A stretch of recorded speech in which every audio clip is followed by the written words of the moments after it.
to the Token and Hobbs Show on the Roads to Liberty Network.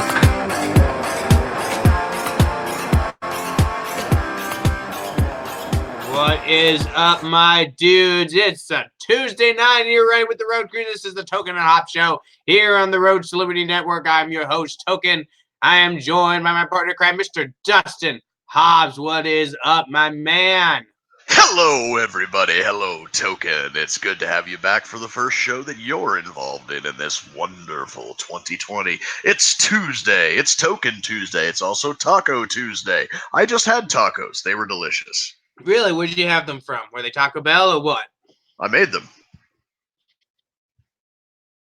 You made them. Were they everything you dreamed of? Were they the best tacos you've ever had in your life? Of course they were. I made them. I'm a good cook. Well, tell. All right, there you go. See, I had an interesting weekend. Me and the wife, we took a Christmas/birthday/anniversary trip out to Minneapolis, St. Paul to see our first NHL hockey game ever. That was a lot of fun. And it snowed because, of course, it does in Minnesota. Because Minnesota is practically Canada. So Yep. that's what happens, right? That's what happens when you go to Canada South. It fucking snows, and you get back to Nebraska, and you found out that it snowed while you were gone too. So you can't get away from the goddamn snow in fucking January. I hate it. Well, that's what happens in January. Well, I'm telling you, dude, I grew up in Florida. It's like I never get used to snow. I've never gotten used to it. It's just the most ridiculous thing in the world. So you had some big news, right? You got a new job that you're starting up soon? No, it's the same job that I've had for the last 6 months. It's just that I finally got off of that probationary period, and now I'm hired on full time and got a key to the shop, and it's time to start making bootleg firearms. Yes, bootleg firearms, my man. And well, I mean, we had some big news that you guys announced last week without me, by the way. Road to Liberty joining the Think Liberty Network, coming up probably by the end of the month. You'll start seeing our episodes uploaded to the Think Liberty feed instead of the Road to Liberty feed that you guys have been getting used to. So when that happens, we'll be sure to let you guys know so that nobody's looking for Road to Liberty content and not finding any, because that would be very sad. I'd be very sad if we left some of our listeners behind, so make sure to keep up on that. All right, so to our show, we decided to bring in a special guest host tonight. He is the host of the Unhelpful Idiots podcast, Mr. Unuseful Idiots. What did I say? Oh, I said unhelpful idiot. Oh, my goodness. I'm sorry. And our guest, Mr. Tory Watchel. What is up, my man? Hey. How you doing, dude? Good. Everything's good. Welcome to the show. Thanks. Happy to be here. Thanks for having me on, and let's do this. All right. Yeah, let's do it then. So the first topic up for tonight is apparently we all missed World War III. While we were on holiday break, Donald Trump decided to get in a pissing match with Iran and nearly bring the world to the brink of annihilation, only to pull it back at the last second, very anticlimactically. I don't know about you, but wandering the nuclear wastelands, Token and Hobbs style, with our gas mask and plate carriers and Hobbs's modified weapons, that would have been a lot of fun. And Donald Trump had to go and ruin it for the two of us, at least. Whatever other survivors lived through the nuclear holocaust, they wouldn't have been able to enjoy that fun Mad Max setting that we would have all been in. But yeah, we almost went to war with Iran. Came this close. Very fun, very tense stuff, but it didn't actually end up happening. So what can you say? So this whole thing kicked off because an Iranian general, Qasem Soleimani. Am I saying that right? Soleimani. Qasem Soleimani. Qasem. I should know it would have been like that. Qasem Soleimani was in Iraq. He said the Iraqi government says he was there for a peacekeeping mission. to negotiate peace between Iran and Saudi Arabia. Donald Trump says he was there to organize attacks against the U.S. and that he was responsible for an attack on our embassy. So we decided to blow the shit out of him, which we did, and then deploy a whole bunch of troops to the border. And then Iran shot a bunch of missiles into the desert and shot down a Ukrainian airline. And then Trump said, haha, you missed. And that was the end of it. Missed me. Yeah, the whole thing just kind of plays out like a comedy of errors. The most convincing theory that I've heard is that this guy has been on a lot of secret lists. You know, gotta get rid of him for a long time. They saw an opportunity, they took it. You know, I would have done more of a clandestine assassination myself rather than an Apache with a sidewinder or whatever it was in broad daylight at BIOP, Baghdad International Airport. Well, no one ever accused Trump of being subtle. I guess not. You know, about as subtle as a sledgehammer. But yeah, so you know, they took him out, and then I guess it's some type of cultural thing over there where they've got to be seen retaliating. So Iran knows that they talk a lot of smack, but they know that if it comes down to it, that they would, you know, it would be a long and bloody and drawn out war for both sides, but they would ultimately be on the losing end of it. So they launch a whole bunch of missiles, and Missed me. Yeah, save face with their own people by being able to strut out in front of their people and be like, they hit us and we hit back at them, and now we're on level playing field again. So they lost a general, but they saved face with their people, and they didn't escalate the tensions with the U.S. And Trump, to his credit, for the guy who's going to be the mad dictator warmonger that's going to drag us all into World War III, after the retaliation that ultimately did nothing, he just kind of sat back and was like, okay, they can save face with their people. We're not going to have to get ourselves into another 20-year, multi-trillion-dollar war. And we got a bad guy off the earth. No problem. What do you think, Tory? I mean, this whole thing's ridiculous. It's all, we've been meddling with Iran since the 50s. So, it's all just games at this point. And, I mean, didn't we install Soleimani at one point? Wasn't he like an ally? And then, it's the same story every time with anyone over there. It's, Bin Laden was on our side at one point. We were backing him. So, and now he's an enemy, he was an enemy. Same thing with Gaddafi.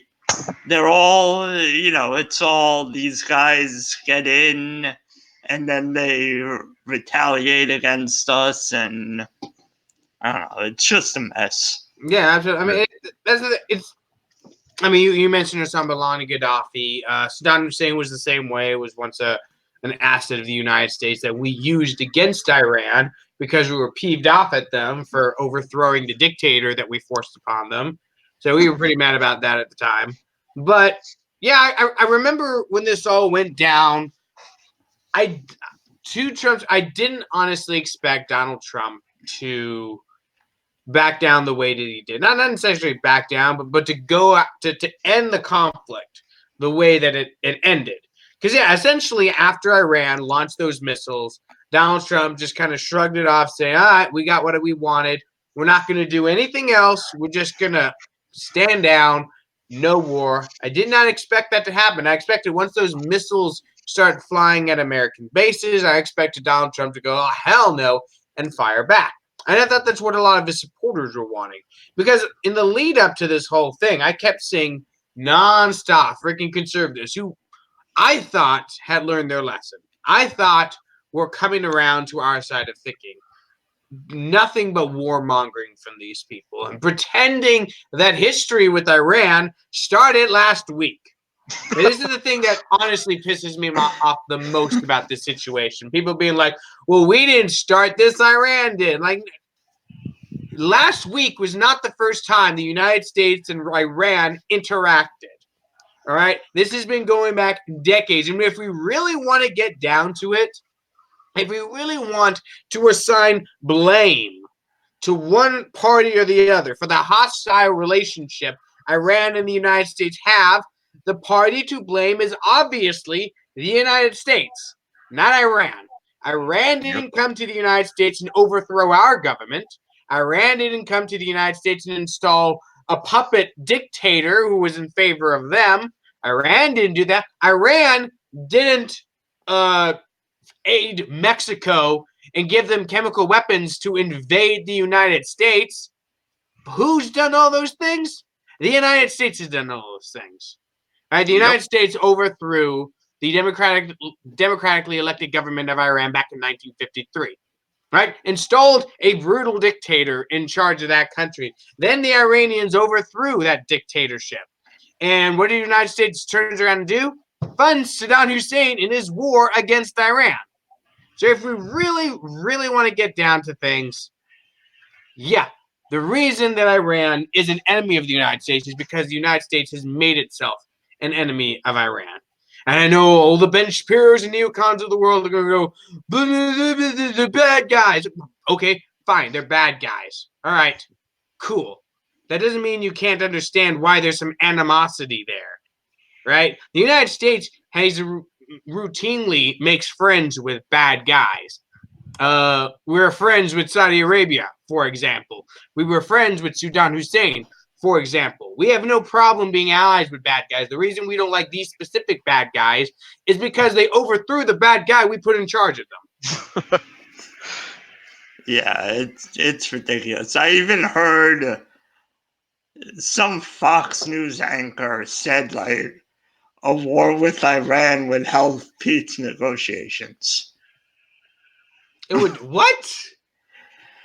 A war with Iran would help peace negotiations in the Middle East. That's what he said. Well, that's what they said about war with Iraq too, back in 2002 in the lead up to the 2003 invasion. Is that removing Saddam Hussein is going to have, what was it, Token, the massive positive repercussions throughout the entire Middle East or some bullshit like that. Tweet said aged well, huh? Yeah. Well, I don't think Aged like Twitter was cottage around back then. cheese. Yeah. Yeah. I mean, go ahead. I don't know. I was just going to say it's ridiculous. The whole thing. They repeat themselves time and time again. And yeah, it seems that Americans have a 5-second memory and don't remember anything from the day before.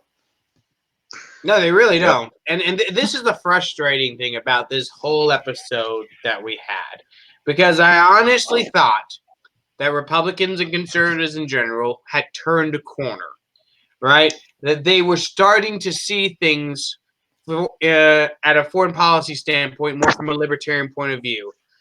Even though it's not exactly liberal, like saying, "Oh, America first. We need everybody back here." Like, okay, fine, America first. Ooh, just bring them all home. I don't care. You know, just do that.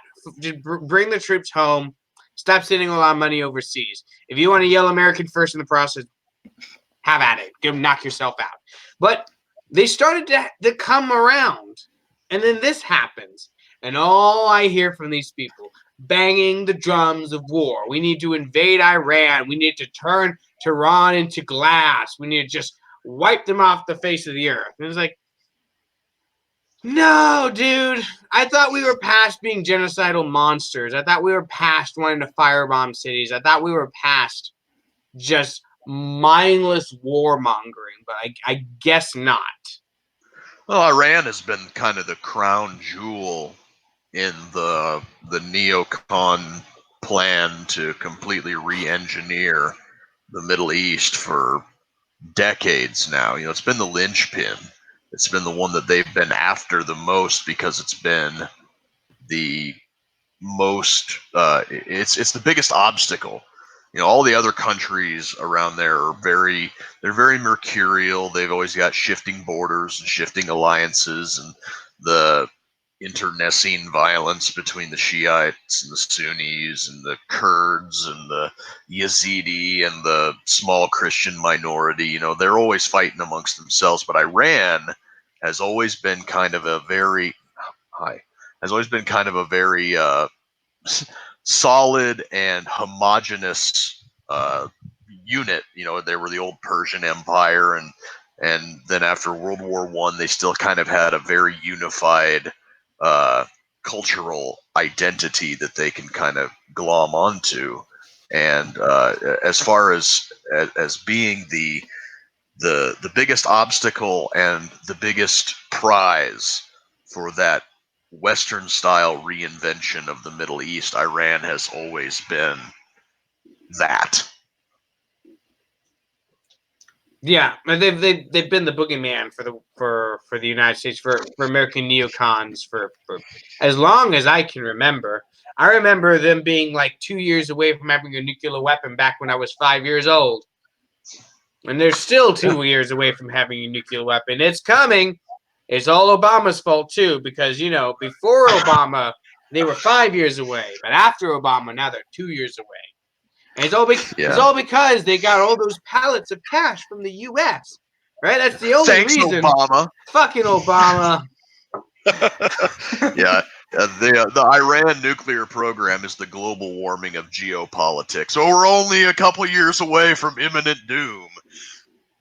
Well, it's the other side of it, because climate change and global warming is the Democrats' talking point, and the Iran nuclear deal is the Republicans' talking point. Yep. So everybody's got to have something to make to get those fear points up. Yeah. And it events like these always bring out tired takes from conservatives. Like they're about to get a nuclear weapon. That's a tired take. They're never going to actually have a nuclear weapon, but they're always going to be on the brink of having a nuclear weapon. Iran's the aggressor. Another tired take. Oh, they've been aggressing against us for years. Tired take. Nah, missing a lot of context to have that. One of the tired takes that I keep hearing from people is, oh, well, the Middle East has always been, they've been fighting each other there for centuries, and what? This is just another chapter in that long book of warfare and extremism. Like, technically true, yes. We're not helping. But that's true of literally everywhere. That's the funny thing. People talk about the Middle East being a flashpoint of violence as though the Middle East is uniquely that, right? As though Europe and Asia haven't also been that for their entire history. Yep. Like just think about European history before 1945, right? Because World War II was the last really big European war, right? Yep. Okay, just go back in history then. What, you had 2 world wars. You had the 30 Years' War. You had the Napoleonic Wars. You had the 100 Years' War. You had the fucking Roman Empire and all the wars that they fought. You had the Greeks before them. Ottoman Empire. Yeah, the freaking Europe has been a flashpoint of war and murder and extremism for centuries too. And Asia's no different. China's been a flashpoint for war and conflict ever since it came into existence. Africa as well. South America, for the time it has been. The only exceptions to this rule are North America and Australia. Australia, because there's only one political entity on the continent, and North America, because there's only one political entity that matters on the continent.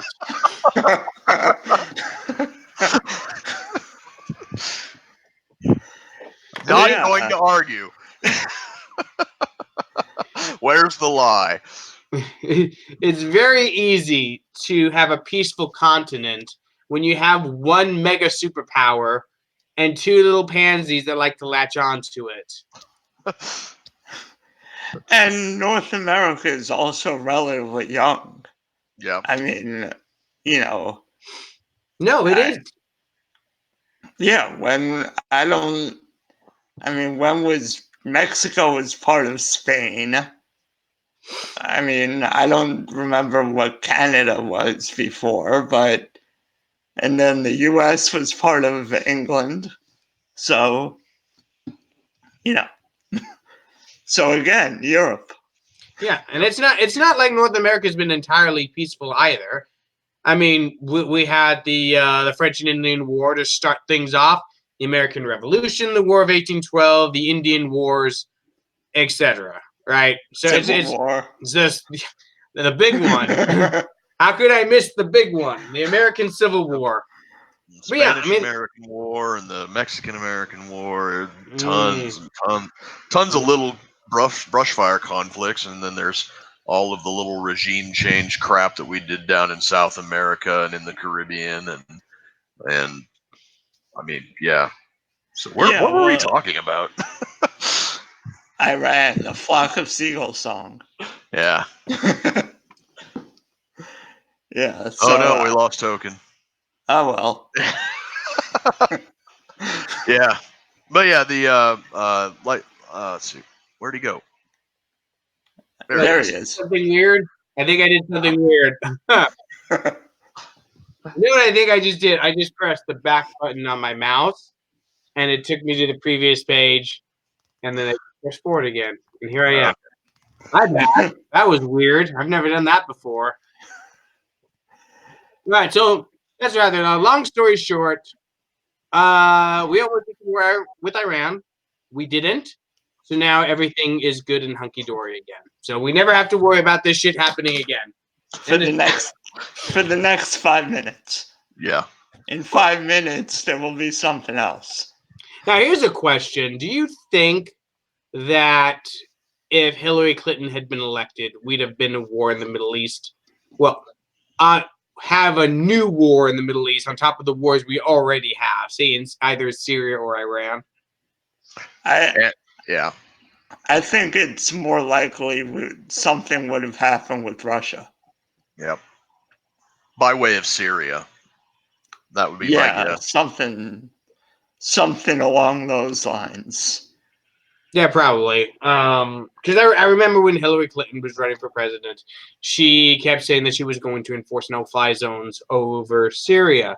And guess who had jets flying over Syria? Russia.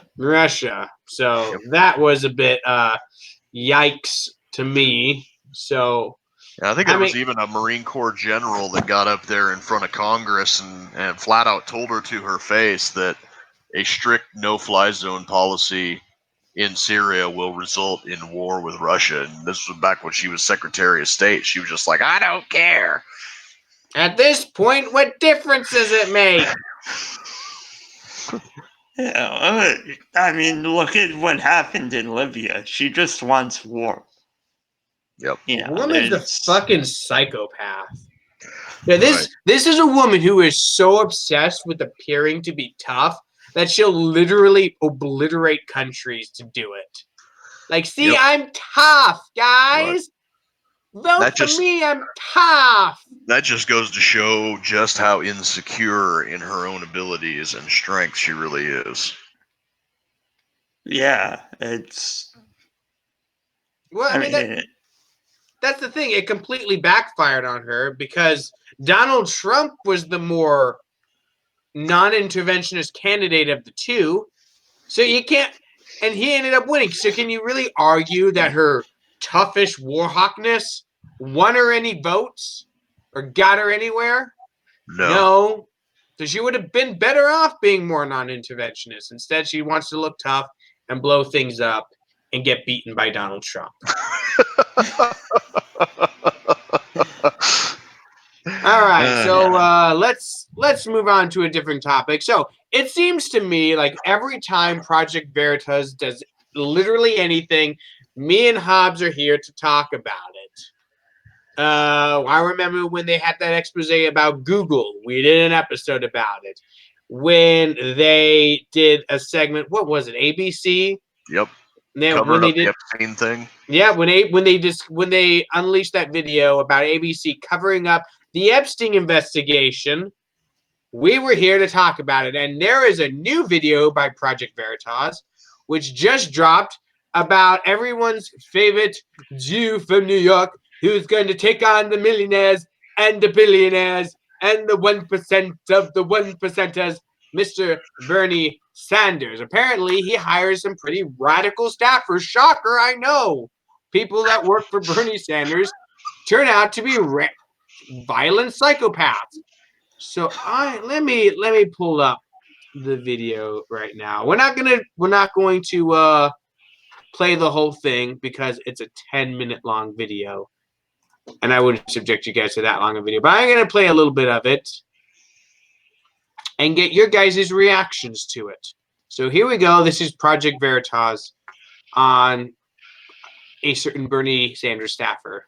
Extremely impressed by their public transportation system.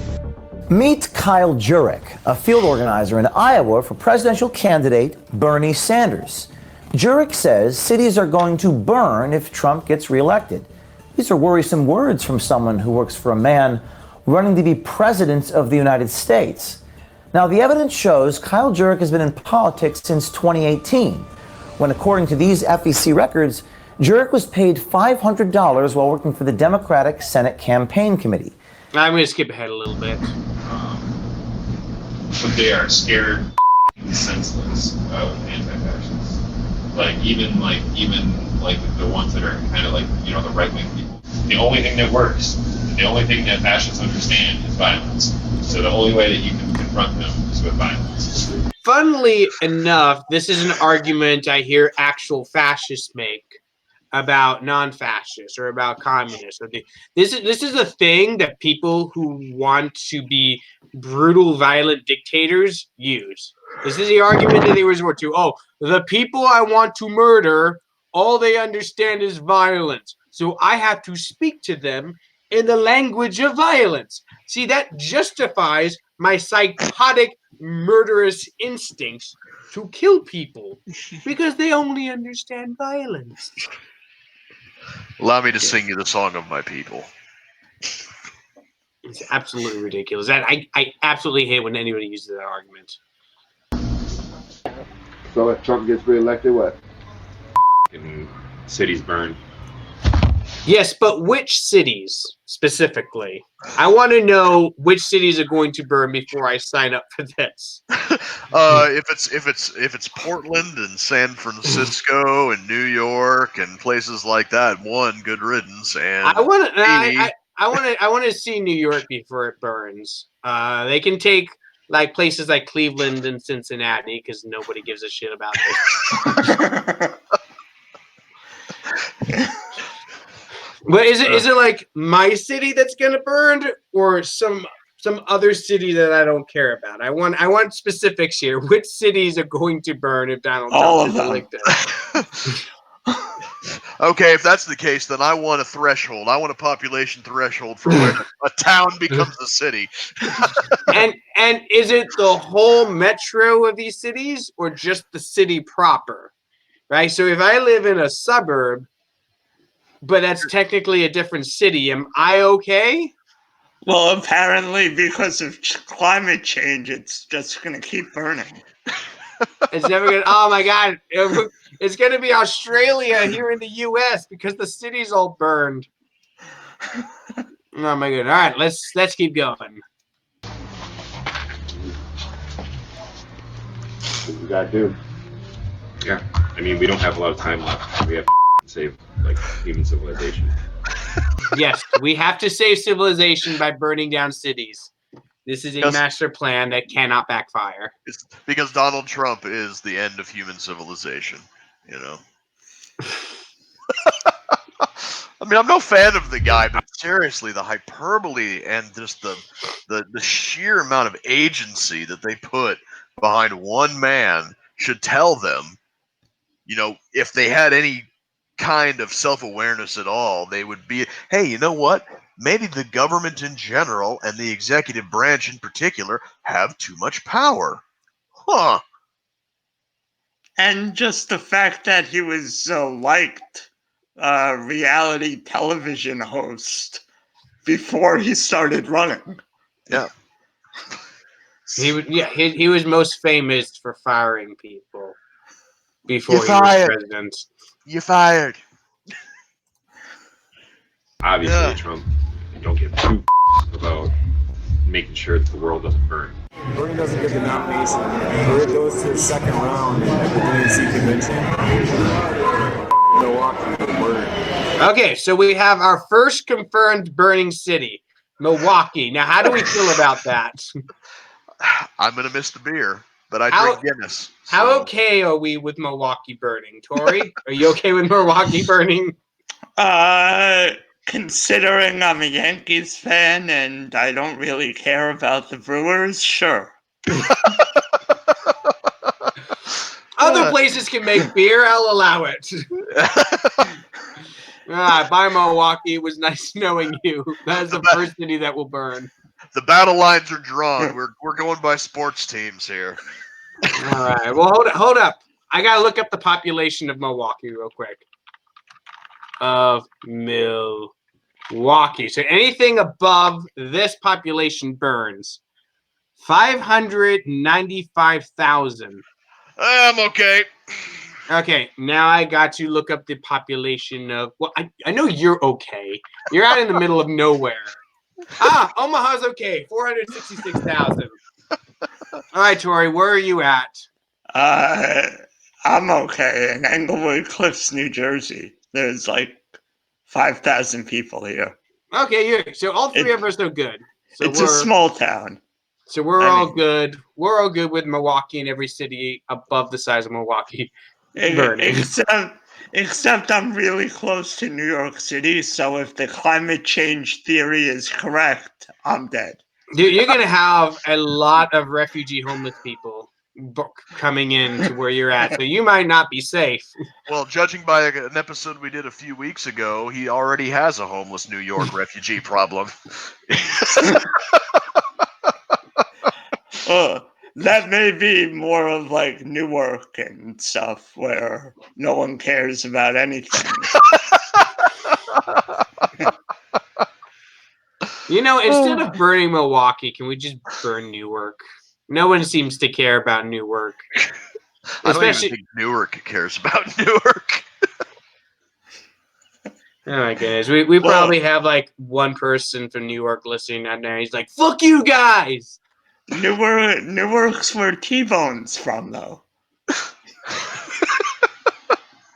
All right, let's keep. Okay, so Milwaukee's gonna burn. Let's see what else happens.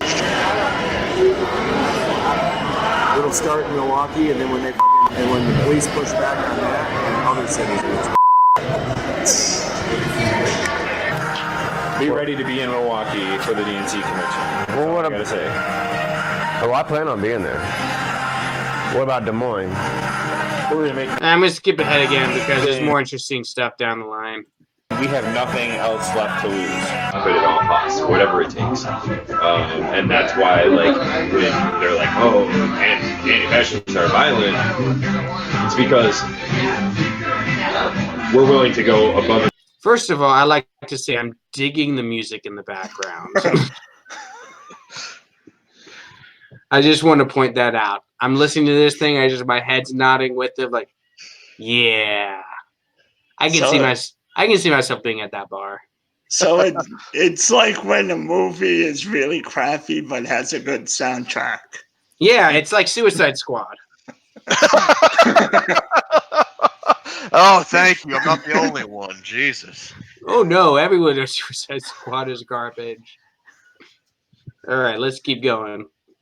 beyond what the law says is acceptable. Like, oh, free speech, yeah. Like they try to be like, oh, you're a victim, or you're against free speech. No, we're not against free speech. We're against hate speech. Yeah, you're against free speech then. Let me stop you there, sir. You're just against free speech. That's it. Yeah. Yep. I love it when people bring up that I'm not against free speech, I'm against hate speech. The thing about this hate speech nonsense is if you, in your heart of hearts, know that what they're saying is wrong or bigoted or, just the facts aren't there, then you should be able to counter those arguments with facts and logic of your own. So when I see people like this, who I'm assuming is going to be a well-educated, well-spoken guy if he's working for a presidential candidacy, when I see somebody like this say, oh no, we have to, first and last resort is violence because we're against hate speech, that means that either A, you don't have faith in your ability to argue your own point, or B, somewhere deep down that your argument is bullshit anyways. Well, I mean, the considering the things that this guy has to say left in this video, is a lot wrong with this dude. Yeah. And if your free speech is something that, like, these people shouldn't exist, then I don't give a if it's free speech or not. This guy shouldn't exist. You don't need to, like, free speech has repercussions. Yeah. There are consequences to your right? And if your speech is calling for the elimination of people based on race or gender or religious, like, for whatever reason. Now, keep this in mind when he starts talking about what should happen to people with different political views from him. Like, things that people can't change, then you should expect a violent reaction. Mm-hmm. And you deserve a violent reaction. Because, like, it's just not an acceptable thing. It's not acceptable. So many people have suicided themselves that have been related to the Clintons in some way or... I'm ready to throw down. You're next. I don't want to have to wait for to see it. Yeah, with who though? Who's you gonna throw down with? Billionaire class. Media. Pundits. That's us, Hobbs. The media pundits. They're gonna throw down with us. With our And massive you too, audience. Tory. You have a podcast. You're the media pundits too. Yay, whoopee! Part of that elite class. I wish we were in that billionaire class, though. That'd be pretty awesome, wouldn't it? Yeah, well, I just like how the fact that in 2016 it was the millionaires and the billionaires, and now in 2020 it's just the billionaires. Well, it's because Bernie Sanders is a millionaire now, and everybody knows it.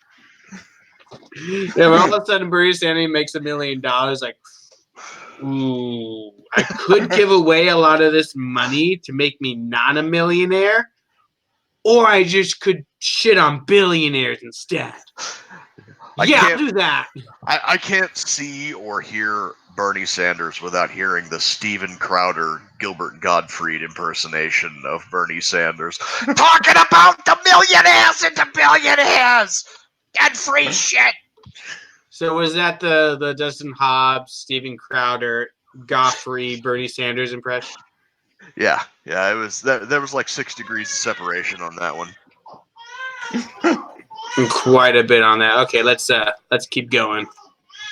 Walk into that MSNBC studios, drag those up by their hair, and light them on fire in the streets. Guys like that. What are we gonna do with them? Gulag. Liberals get the fucking wall first. What are we gonna do with those people that resist the change? Because that's a big deal. Well, I'll tell you what. In Cuba, what do they do to reactionaries? They shot them on the beach. Well, that's what we're gonna do. We're gonna come all out to the beach and shoot them. And we all know what a paradise Cuba is. I mean, the weather's nice, but people build rafts out of trash to get away from it. Again, Tory, I feel like you're getting the short end of the straw here, because it's going to be pretty hard to get me or Hobbs out to a beach.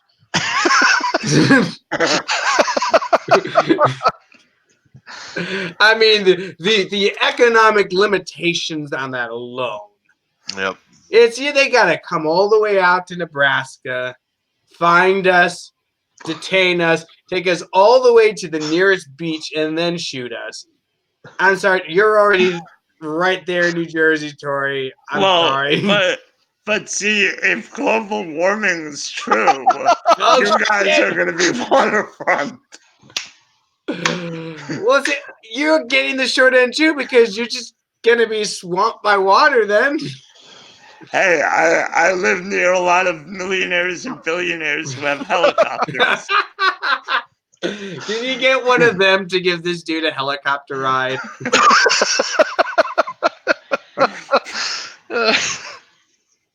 Oh, you're gonna be lined right up there on the beach next to JWoww and Snooki and. No, what's gonna happen? What's gonna happen is the commies are gonna be coming for me, and you Hods are gonna be held up in a secret bunker here in Nebraska, and all of a sudden we just start hearing "Flight of the Valkyries," da da da da da da da da, and it's Tory with a fleet of millionaires and billionaires in helicopters coming to the rescue. Dropping napalm on all the goddamn commies. Fucking pinkos. They got to make that movie. I'd watch it.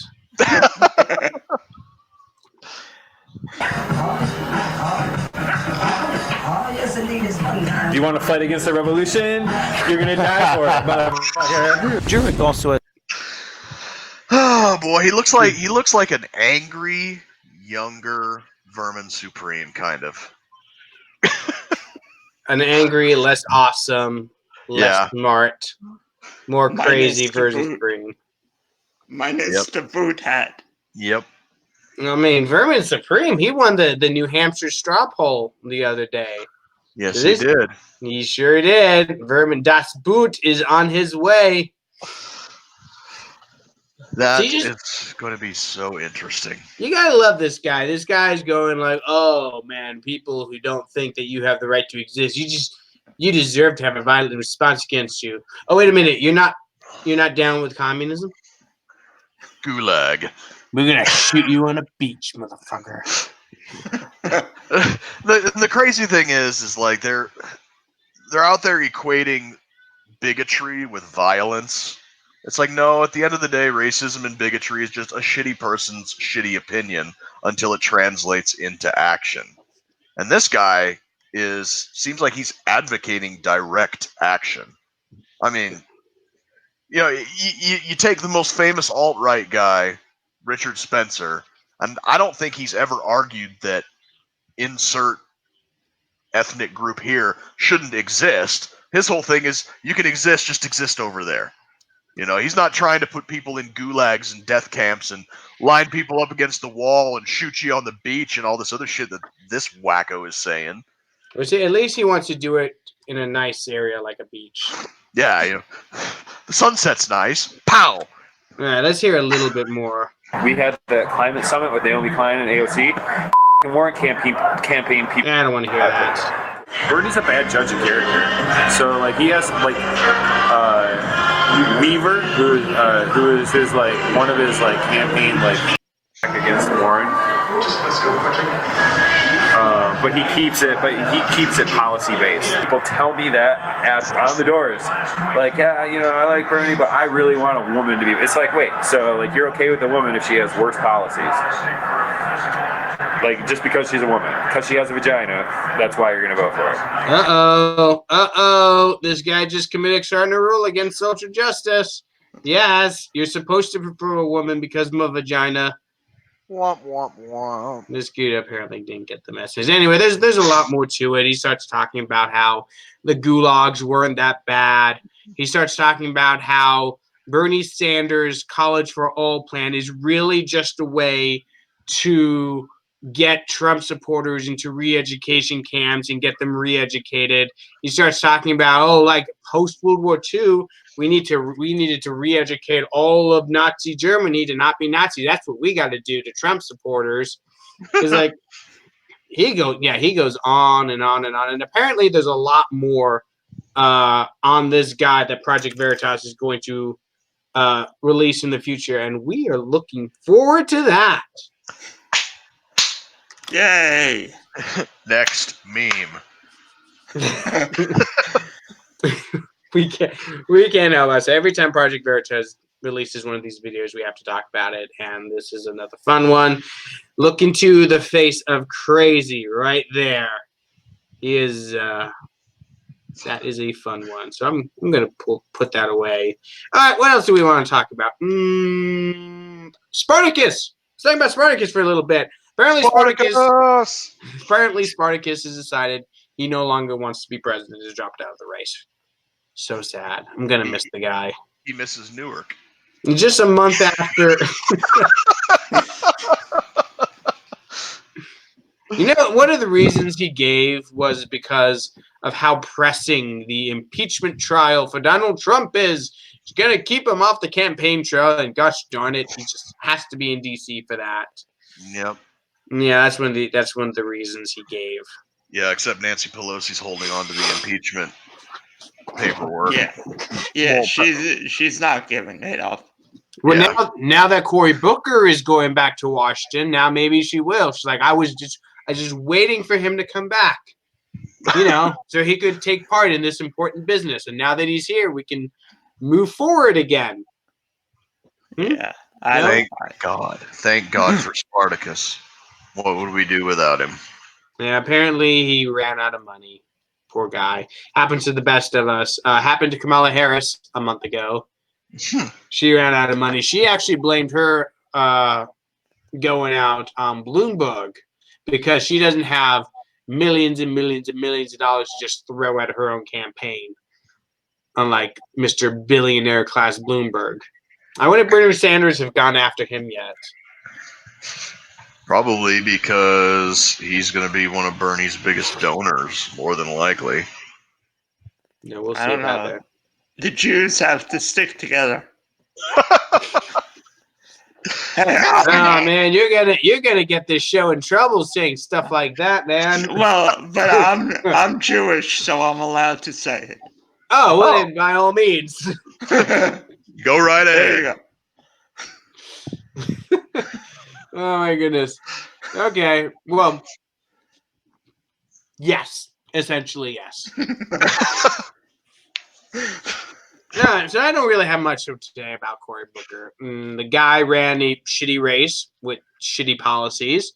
He doubled down on the social justice identity politics stuff, which is surprisingly not very effective this time around. Well, yep, right? with his Rosetta Stone Spanish pandering. Right? I mean, does it seem to anybody else like these identity politics stuff, which we all thought was going to be a huge factor, just isn't playing that much of a role? I mean, it's crazy, but Joe Biden's still in there. Bloomberg's in there. Freaking Elizabeth Warren is just ignoring that whole Native American thing. He's just pretending that all didn't happen, right? Bernie Sanders was never the identity politics candidate. He was always the radical socialist candidate, but he wasn't really one to play to use his own identity as a means to get elected. Who else is left in this race? You got Buttigieg, but he didn't seem to be the favorite of social justice progressives either.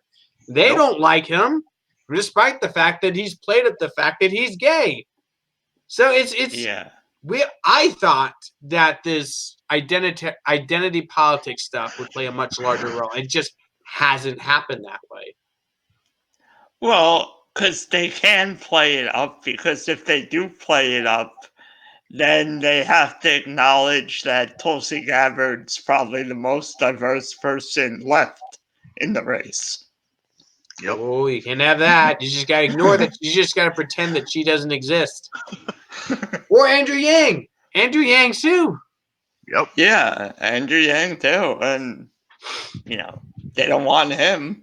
No, they certainly don't want him. It's such a funny thing to see. Because like the big identity politics candidates are all gone. Like Kamala Harris and Cory Booker. Those are like the big ones. Yep. Right? And they're gone. And who is left in this race to play the identity? I'm sure there's a bunch of other Democrats in this race that I just don't give a shit about. Well, really, I don't give a shit about any of them, but at least some of them are relevant enough for me to actively not give a shit about, as opposed to me just accidentally forgetting they exist. Right. There was those couple of governors. I don't even know if they're Bullock from Montana and Hickenlooper from Colorado. It's like, what happened to those guys? And then you got Angry Klobuchar She kind of fell off the face of the earth. Well, I mean, she's still in the debate, so I think. yeah, that's Really? She's still in the beats. I have Tulsi and no Yang idea. aren't, but she's in the debates. I have no idea how she's still in the debates. I mean, I don't know if she qualified for the one tonight, but she was in the last one, and no one likes her. Yeah, that's I mean- that's the gist that I get. I've heard that she is a very unpleasant person. Yeah, I don't. I mean, let's be completely honest. All these Democrats are very unpleasant people. I mean, would you go out to dinner with any of these people? Would you have a beer with any of the Democratic candidates? I'd have a beer with Tulsi. Yep. I mean, she's hot. There is that. There is that. At least she'd be pleasant to look at while having a beer with her. But I mean, like, the mainstream ones, the big ones, right? Fucking Bloomberg. No. Biden. You know what? I would have a beer with Biden. Just to see what the crazy shit that comes out of his mouth. Yep. I always said, like, I've been saying it for years, that if we could avoid talking about politics, I would like to have a beer with Joe Biden just to, like, take it away, Joe. Open mic night. All you, bud. He might let something slip about Epstein if you got him drunk enough. Yeah. Like, yeah, I knew Epstein. I'd go to his place and the kids would touch my hairy legs and jump up and down in my lap. Oh, boy. You're getting suicided, bud. And then in court, and that's where I met Corn Pop. And I beat him with the metal chain. And I got in the basement. And I said, Corn Pop, come down for that time and more Corn Pop. I said, I apologize to you, Corn Pop. I apologize. But not for telling you what to do. I apologize for trying to beat you with a metal chain. For calling you Esther. Freaking Joe Biden. Okay, what else did we have on this? There were a few other items we have. All right, we got New Jersey vaping banned. We got Jeff Bezos and the donations that he's getting criticized for. Tory, which would you rather talk about? Either one's good with me. I mean, they're both ridiculous. They're both equally ridiculous. Well, you're out there in New Jersey, so you have a front row seat to why flavored vapes are bad, according to the government. So why don't you just kind of wax poetic on that? I mean, I think it's all just, big tobacco wanting to keep their stranglehold on the market. That's really what it comes down to. I mean, the fact that if vaping was so bad, why are they only banning flavored vapes and not menthol and tobacco flavored vapes? Because it's a deep conspiracy between the government and big chewing gum to make sure that smokers' breath smells like shit. That's exactly what it is. I got an article from the Wall Street Journal pulled up here titled New Jersey Legislature Passes Flavored Vape Ban. I'll read a little bit from that. New Jersey lawmakers approved a legislative package strengthening regulations on e-cigarettes, including a ban on flavored vaping products in a growing campaign to fight tobacco use among young people. One measure stiffens penalties for retailers selling tobacco and vaping products to people under the age of 21, while another forbids the use of coupons or discounts to purchase tobacco and vaping products. The sales of vaping liquid that contains nicotine in a concentration of more than 2% will also be prohibited. Quote, by banning flavored vaping products, we can discourage our youth from taking up this dangerous habit and reduce its prevalence in our homes and schools, said State Senator Shirley Turner, a Democrat. Oh, big shocker there. This is a point I was making to you guys before we start the show. I hate how the assumption always is when you have a flavored anything that, oh, it's marketed to kids, as though adults don't like flavored things.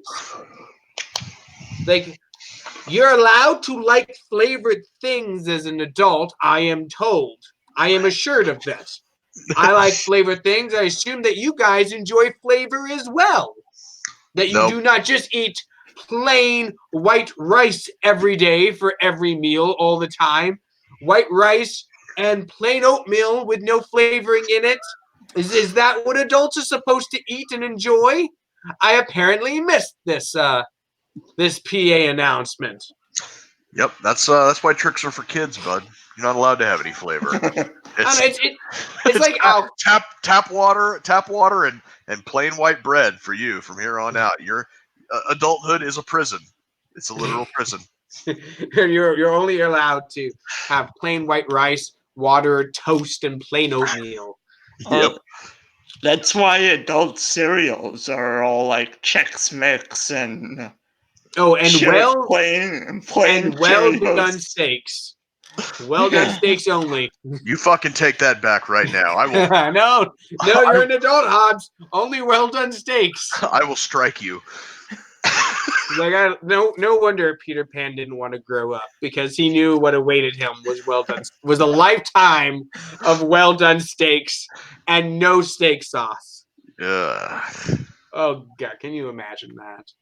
It's like, yeah, you see politicians do this with flavored anything. Think about flavored alcohol. Oh look, fruit flavored vodka. It's marketed to kids because the only people who like fruit are children. Yeah, like I'm not gonna take my bottle of Grey Goose home and mix it with some cranberry juice, you fucking tool.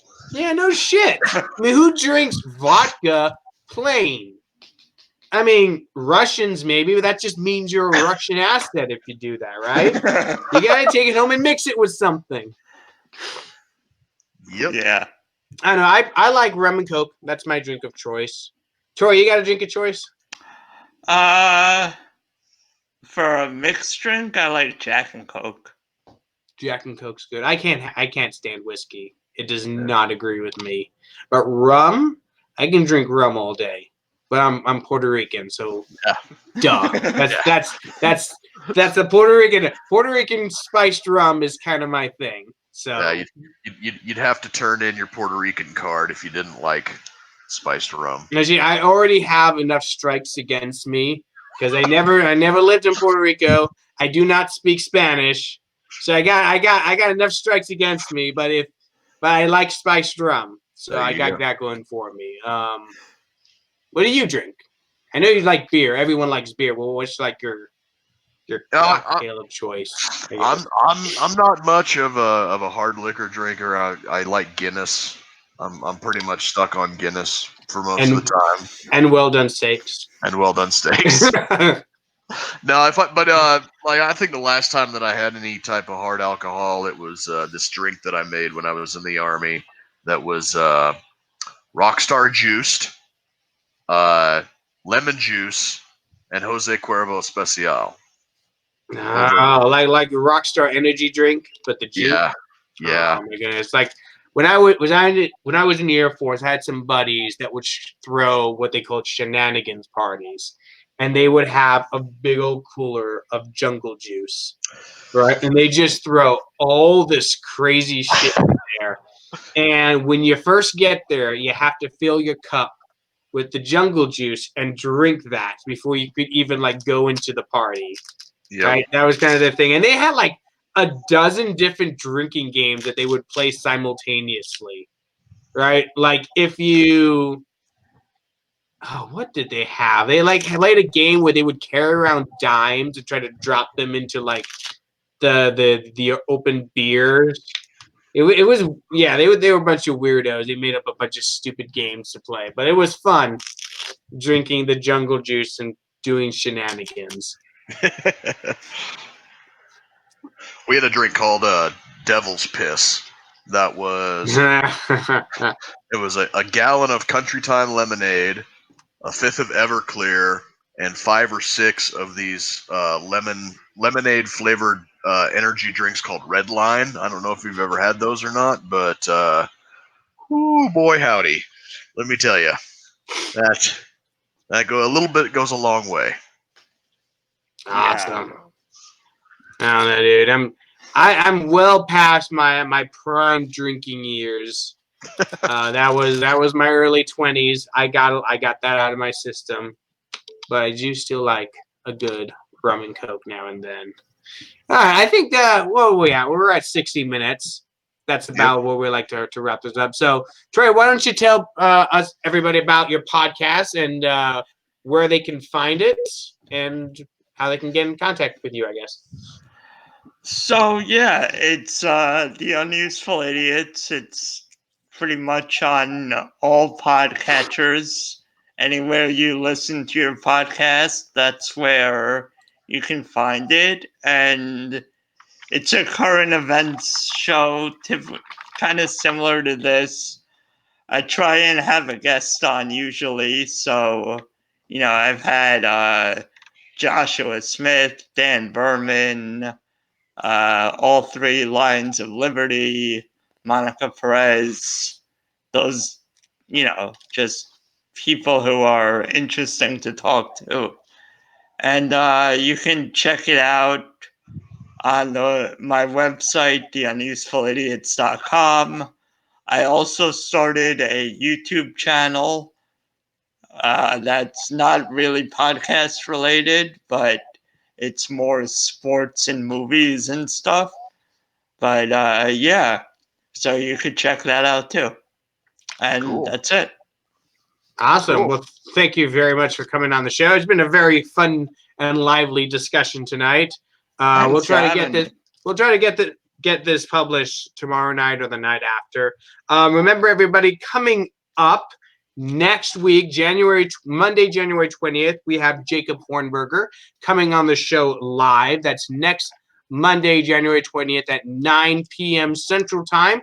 And we are taking live questions from the audience. So if you tune in and you have a question for Jacob Hornberger, who's running for president of the United States under the Libertarian Party, if you have questions for him, ask, and we will pass them on to him. The following week, we have Joshua Flynn, who's running for state representative in Illinois.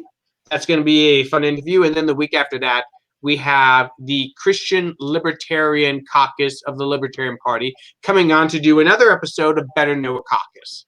So that's our lineup for the next few weeks. Of course, every Tuesday night, you have the Token and Hobbs Show. And Friday nights, Mr. Hobbs over there does Hobbservations, and he's been killing it with the guests he's had on lately.